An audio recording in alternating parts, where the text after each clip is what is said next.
Dengan kerendahan hati, mohon restu dan izinnya, aku mendapat kiriman rangkaian kata-kata berupa kalimat mutiara yang bermakna, dari sosok teman sahabat saudaraku, semoga dalam lindungan dan karunia Allah Subhanahu wa Ta'ala, amin ya robbal alamin. Sosok manusia itu terlahir tanpa membawa sesuatu, lalu hidup di muka bumi ini, tentu mengejar segala sesuatu, lantas mati sakaratul maut ditinggalkannya segala sesuatu, pergi selamanya tanpa membawa sesuatu, lantas akan dihisap atas segala sesuatu, betapa meruginya bagi sosok manusia, begitu singkatnya hidup di muka bumi ini, tiada membawa sesuatu amal kebaikan dan kebajikan bekal akhirat kelak. Ya seperti itulah sosok manusia hidup tak punya apa-apa, bahkan akhirnya mati pun tak bawa apa-apa. Maka pada dasarnya manusia itu hidup untuk mempersiapkan ajal kematian, dan persiapkanlah bekal akhirat kelak menjelang ajal kematian tiba, dengan sebaik-baiknya akhlak amal perbuatan, karena kita tak pernah tahu, entah kapan kita akan dipanggil, dan kembali menghadap kepada Yang Maha Kuasa Allah Subhanahu wa Ta'ala. La haula wa la quwata illa billah. Teriring kalimat zikir dan doa yang artinya, tiada daya dan upaya kecuali dengan kekuatan Allah yang Maha Tinggi lagi Maha Agung. Bismillahirrohmanirrohim. Assalamualaikum warahmatullahi wabarakatuh. Kisah punya cerita ini, mengunggah sosok Bang Saminan, sudah tak asing lagi. Ia bekerja di proyek ikutan sama kontraktor. Tampaknya ia lagi santai duduk menyender di tiang pos kamling.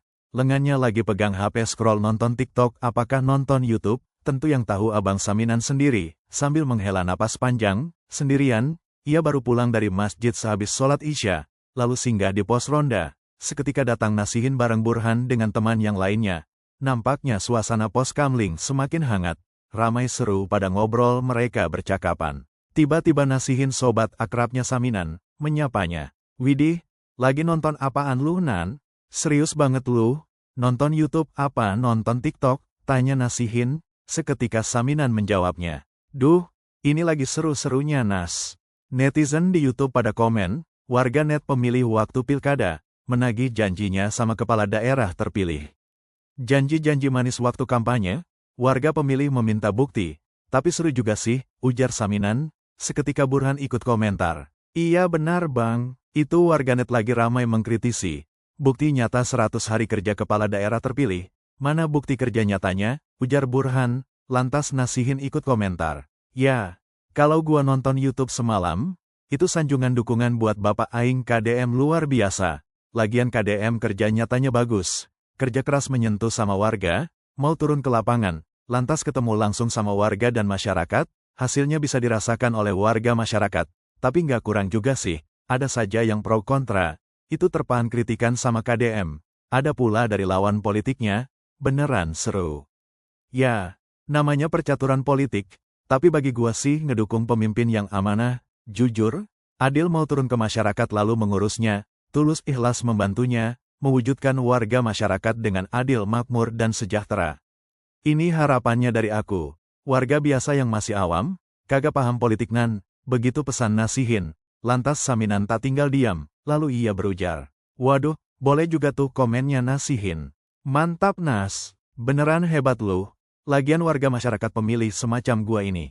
Pekerja kuli bangunan, bagian rakyat kecil yang lemah, berharap kepada pemimpin kepala daerah yang terpilih, konsisten dengan janji-janjinya pada saat masa kampanye waktu yang lalu. Semasa tahapan pemilu, tentu warga masyarakat pemilih menunggu realita bukti janji nyatanya. Mewujudkan warga masyarakat yang berkeadilan makmur dan sejahtera, dengan dukungan APBD anggaran pendapatan belanja daerah, bersumberkan dari sebagian besar pajak masyarakat, yang nilainya luar biasa besarnya berkelas T, silahkan segera direalisasikan dengan program dan kegiatan, untuk warga masyarakat di wilayah kerjanya, tentu warga saat ini sedang berharap dan menunggunya. Namun sebaliknya bila pemimpin kepala daerah terpilih, ternyata ingkar dari janji-janjinya semasa kampanye, tentu ada jejak digitalnya, mengingat pada saat ini, warga masyarakat sudah pada cerdas, dengan berpikir logika akal sehat, sah-sah saja warga pemilih menagih janji-janjinya, dan wajar pastinya sih, warga masyarakat pemilih hanya mengingatkan, lalu menagih janji-janjinya sang pemimpin, dengan cara yang elegan.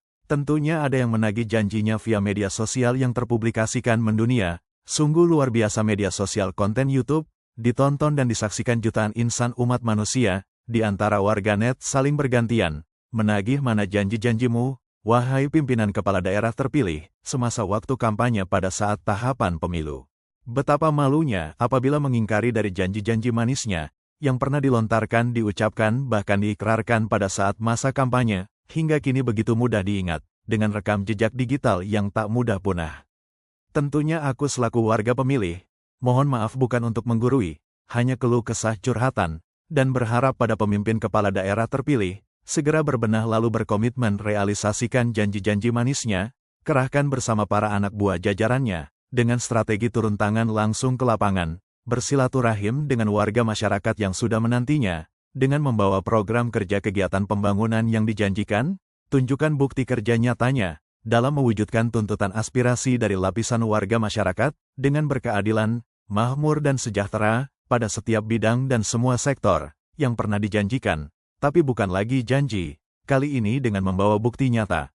Amin amin ya robbal alamin, begitu Bang Saminan berpesan curhatan berkata-kata. Dan seketika itu Burhan ikutan celotehan. Wih, Bang Minan beneran semangat.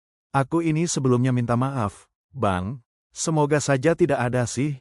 Tapi aku mau tanya dan berandai-andai nih Bang. Seandainya saja, kalau ada sosok pemimpin kepala daerah terpilih, yang ingkar dari janji-janjinya, yang pernah diikrarkan, diucapkan bahkan dilontarkan pada warga pemilih, saat waktu masa kampanye lalu, itu hukumnya berdosa apa tidak ya? Begitu pertanyaan dari sosok Burhan yang awam berpolitik, tapi suka demen ceplas-ceplos polos, lalu Bang Nasihin menepisnya. Waduh, itu pertanyaan Burhan yang bagus sekali dan menohok.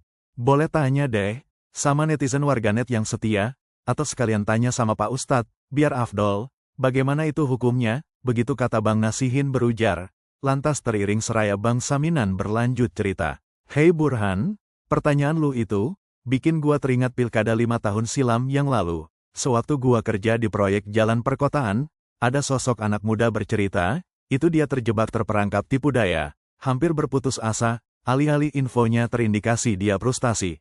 Nyaris mau gantung diri, ditagih janji oleh para warga pemilih pendukungnya, gara-gara ulah jagoannya, sosok kandidat pada saat pilkada 5 tahun silam berlalu. Begitu jagoannya terpilih, duduk di kursi jabatan empuk, ternyata ingkar dari janjinya, curang tak konsisten atas program kerja nyatanya, tak sesuai janjinya sewaktu masa kampanye. Tentu dia orang yang jadi sasaran, karena dia selaku tim sesnya waktu masa kampanye, dia ikutan koar-koar janji-janji manis, janji muluk mempengaruhi warga pemilih. Akibat jagoannya ingkar janji, tentu dia merasa malu terhadap para pendukungnya, lantas dia diprotes ditagih-tagih melulu sama warga. Dampak dari janji manis janji muluknya, dan kabar infonya lagi, itu jagoannya yang duduk di kursi jabatan empuk, katanya sih, terindikasi kena kasus hukum. Ya itu anak muda kasihan, sialan kena jebakan. Entah kemana itu orang, begitu terangnya kata Bang Saminan, lalu Burhan berujar. Waduh, gawat-gawat, itu orang benar-benar naas apes, kena getahnya doang. Lagian itu orang mau-maunya jadi tim ses segala. Duh, kasihan dia orang anak muda. Ujungnya cari penyakit, ditagih janji sama warga pemilih, dikadalin sama jagoannya berbuat pelanggaran, lantas Bang Nasihin menyahutnya. Yah, awalnya sih, biasanya dia kebujuk rayu sama fulus. Begitu manisnya itu daun fulus. Kagak tahunya, dia akhirnya kena jebakan.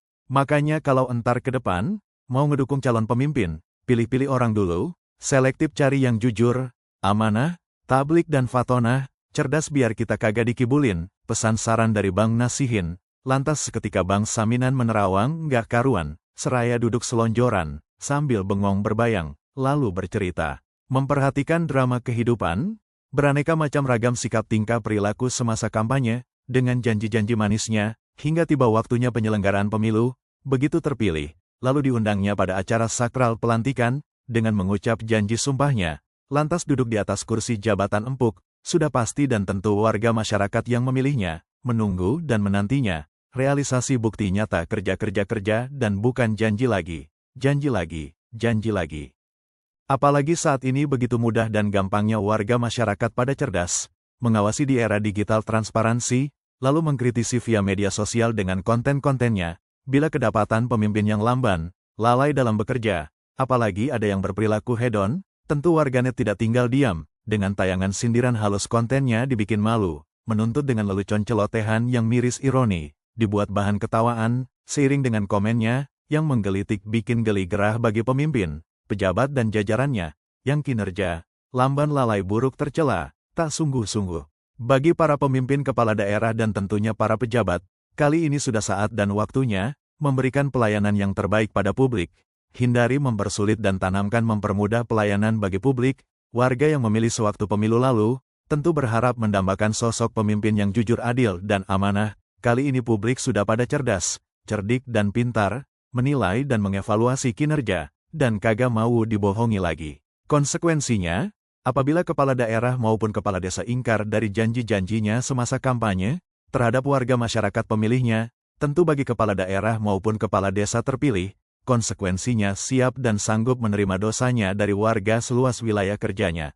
Apakah demikian? Apalagi kalau warga dikecewakan tak berdaya lalu teraniaya, dengan sikap suasana pelayanan yang arogan, kemudian mencibirnya dan betapa mirisnya, ironi menistanya, lantas warga hanya terdiam, tapi menyumpahinya. Hindari sikap dan sifat semacam ini, tentu dalam pengabdian berpedoman pada aturan standar pelayanan publik yang prima. Dan sebaliknya, bila sosok pejabat yang jujur, adil, dan amanah dengan prestasi pengabdian yang baik dalam menjalankan tugas dan kewenangannya, tentu nilai pahala akan selalu mengalir seluas batas wilayah kewenangannya, teriring doa-doa yang baik-baik, singgah menghampirinya dari warga masyarakat yang memilihnya, dengan tulus ikhlas dan mendukung penuh kepada pemimpinnya. Tentunya harus segera diawali saat ini, dari tingkat yang paling bawah mulai berbenah berkemas beranjak dari pemerintahan desa dan kelurahan, roda pembangunan sejalan selaras dengan kebersamaan roda pembangunan di lingkungan wilayah pemerintahan kabupaten dan kota, seiring sejalan dengan roda pembangunan pemerintahan tingkat provinsi hingga selaras secara nasional sampai di tingkat pusat, pembangunan bersinergi, saling bahu-membahu, berlomba-lomba, sesuai tugas pokok fungsi dan peran semua unsur dan berjenjang, guna memakmurkan dan mensejahterakan bagi warga masyarakat, rakyat bangsa Indonesia yang berkeadilan. Dengan demikian tentunya, sudah nampak landasan kerangka suatu keberhasilan, dalam rangka menyongsong Indonesia Emas tahun 2045. Bentuk saran masukan ini, bukan untuk menggurui atau mendiktenya, apalagi memaksanya, sama sekali tidak seperti itu. Tetapi kami hanya warga biasa ikut mengingatkan, sumbang saran pemikiran ini, yang jauh dari sempurna. Apabila kurang baik, silahkan abaikan saja. Namun bila dinilai baik, tepat dan relevan, dipersilahkan untuk perbaikan masa depan, bagi warga masyarakat, bangsa dan negara kesatuan Republik Indonesia yang tercinta ini. Seketika tiba-tiba nasihin sontak, negur sapa Saminan yang lagi bengong menatap HP, lagi ngomong sendirian. Hei, waduh, Saminan lu lagi ngomong apaan lu? Pidato bukan? Ceramah bukan? Ngomong sendirian, ngecaprak ngecamplung begitu lu, mirip orang lagi kesurupan kerasukan. Walah kacau ini, Saminan gara-gara mabuk daun kecubung, yah. Widih, emangnya gua ngomong apaan Nas? Walah, kacau deh, Minan. Lu barusan ngecaprak ngomong ngelantur sendirian. Seketika Saminan sambil bengong berujar, waduh, mohon maaf ya teman-teman sahabat dan saudaraku, apabila ada ungkapan-ucapan yang keliru mohon dimaafkan, aku agak ngelantur apa ngelindur ya. Pokoknya mohon dimaklum deh, semoga bermanfaat untuk kebaikan kita semua, oke. Amin ya robbal alamin. Demikian kisah punya cerita ini, jangan lupa ditekan tombol like, komen, share and subscribe agar channel ini bisa lebih berkembang lagi dan bermanfaat bagi kita bersama. Terima kasih.